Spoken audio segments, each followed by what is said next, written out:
Welcome to Kenton's videos. Enjoy the video. You start by preparing materials and making the first precise cuts.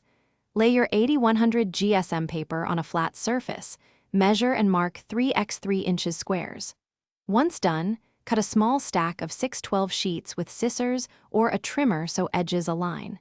You need a backing scrap slightly larger than the stack. Now apply a thin strip of repositionable glue or a 1/4-inch removable tape to the top edge of the stack. Once the stack is glued, you focus on even adhesion and alignment. Apply a thin, consistent bead of repositionable glue across the top edge.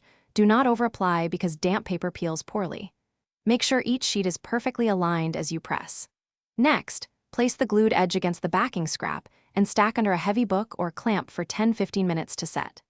After resting, carefully trim the edges if needed and peel a test sheet to confirm it lifts cleanly.